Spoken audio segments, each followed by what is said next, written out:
PlayStation Portal. I see nothing but praise for this device. It's the greatest device ever. It's its own handheld now with the latest update that allows you to stream your PlayStation 5 games. You don't even need to have them on your hard drive on your PlayStation or physically in the disc slot, leaving it turned on your PlayStation 5 when you go away somewhere. You can just stream the games that you own through a subscription service right to the portal, which makes it a handheld device. Now, let me ask you a question here. How many handheld devices out there are stream only? And what is the objective here? Because I see a lot of critique when it comes to Microsoft and the cloud and how everything is going to be streamed in the future and the cloud is the future, and everybody screams, no, it has to be an option. I want to own my stuff. I want to play it natively. I love my Steam Deck because I can play things natively. My ROG Ally. The PlayStation Portal is fantastic as a stream-only device, and now you don't even need a PlayStation 5 conceivably with this latest update, because if you can sign into the PlayStation Store with the portal, and I don't know if you can do that or not, correct me in the comment section if I'm wrong, but if I am correct, I'm sure that's coming. If you can just sign into the PlayStation Store with your portal and stream your games, and isn't this wonderful? Well, then what is the future that Sony is looking to push to the fan base? So you can't be out there telling me how great the portal is, while at the same time telling me how horrible xCloud is, because you can do that on any device. You can stream to your phone, you can stream to your Steam Deck, you can stream to your ROG Ally, you can stream to your refrigerator, and I'm sure the critique will be, well, you have to pay for that. Okay, you have to pay for it. Here's the difference. Microsoft is using a bullet. Sony is using an arrow. Microsoft took the shot, the bullet traveled incredibly fast and hit that target quickly.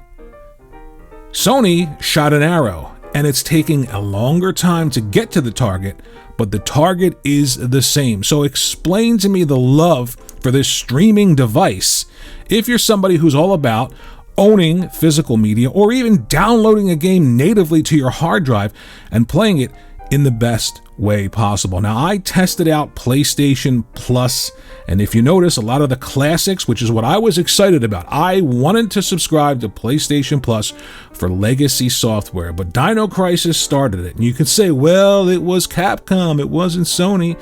Can't purchase Dino Crisis, can't download it to your hard drive.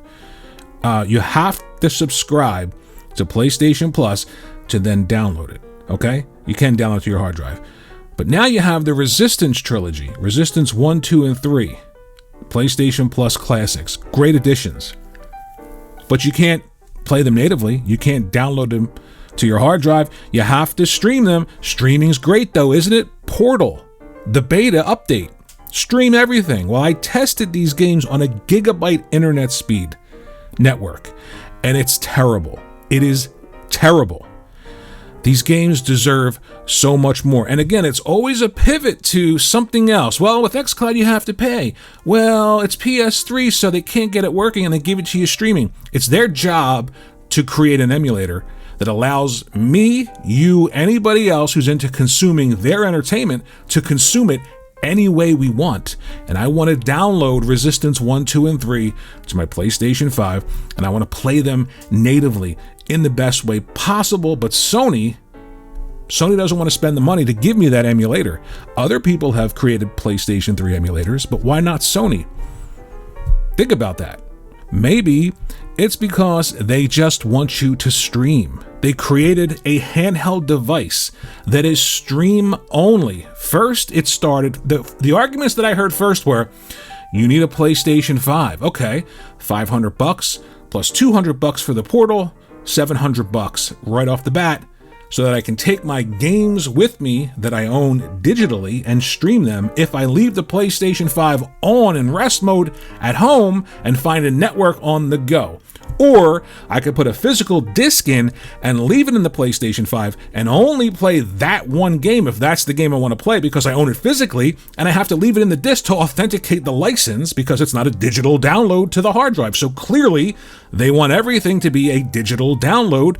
That makes the portal much more of a portal. You can play more of your digital games than you can your physical games, obviously. But now with the beta update, you can just stream any of your PlayStation 5 games at any time.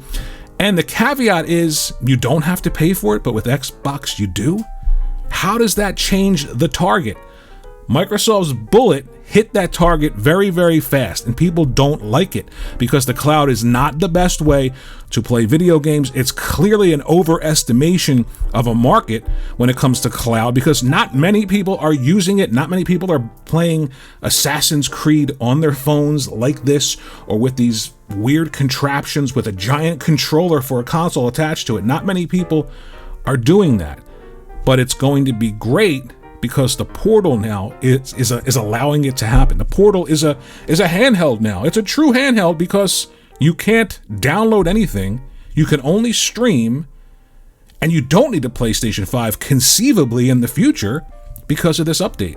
So explain to me what the hoopla is about. Explain to me what the greatness is, other than the fact that you have to buy proprietary Sony hardware versus a Steam Deck, a ROG Ally, an iPhone, a tablet, a television, a Fire Stick. What is the big selling point to that if eventually the target is the same? Sony's taking a long time to hit the target because they're using an arrow, and it feels good. It's not as abrupt as Microsoft's approach, but I'm saying that target is not a target that I think is beneficial to you or me.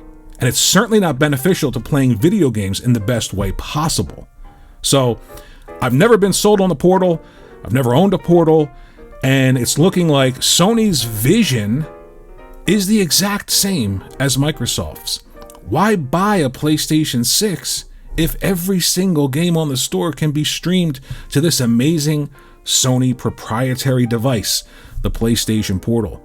The target is out there, and they're both aiming for it. Bullet, arrow. Explain it to me. Why? Why should I be happy about this update to allow PlayStation 5 games to be streamed without a PlayStation 5?